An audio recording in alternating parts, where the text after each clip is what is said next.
Buenas tardes, mi nombre es Diego Fernando Baraja Narváez.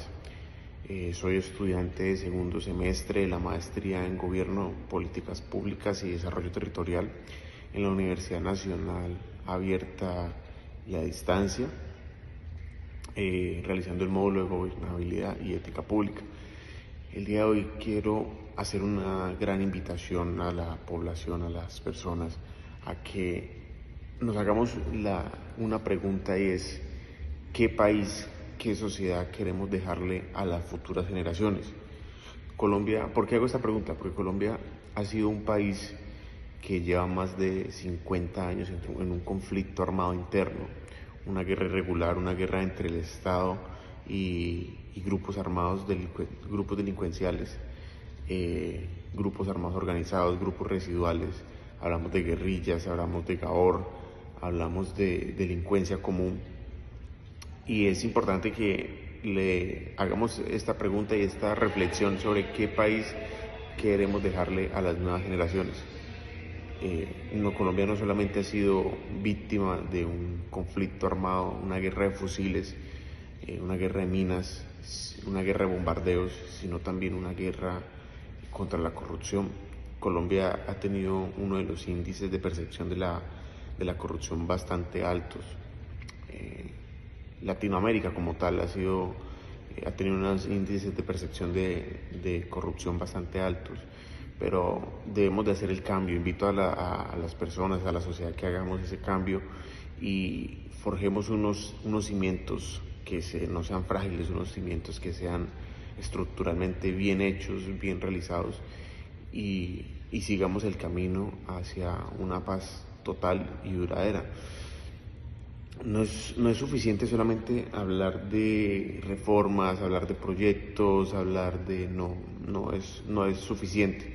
Tenemos todo esto parte también desde casa, con los valores que inculquemos a nuestros jóvenes, a los futuros gobernantes, porque las nuevas generaciones van a ser los futuros gobernantes, los futuros presidentes, los futuros gobernadores, y no solamente eso, van a ser los veedores, van a ser procuradores y demás, y tenemos que forjarles esa ética, esos valores, ese compromiso, unas políticas en las cuales se promueva la transparencia, la responsabilidad, el compromiso. No dejar a un lado la frase de cajón que algunos utilizan, que se escucha muchas veces en temas de contratación pública, en temas de políticas públicas, y es el "cómo voy yo". Debemos de dejar esa frase, dejar eso a un lado, y más bien preguntarnos en qué nos puede mejorar esto a un futuro, cómo le vamos a aportar a una sociedad.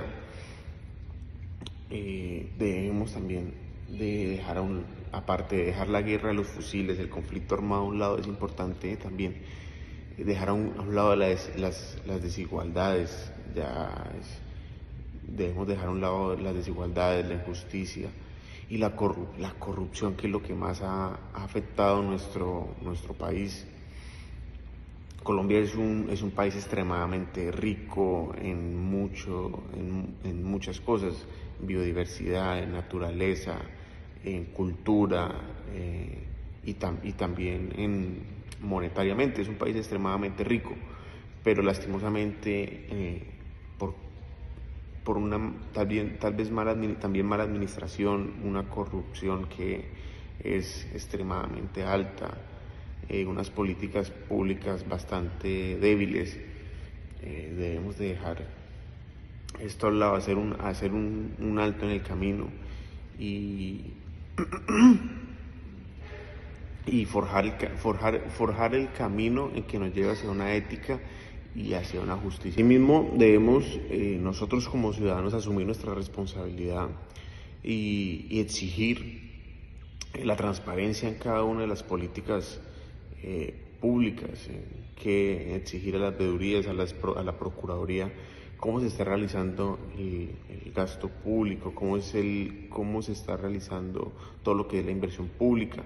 Esto también nace de ahí. Entonces es importante y extiendo la invitación a todas las personas de que generemos esa ética que nos ayude a construir una paz total.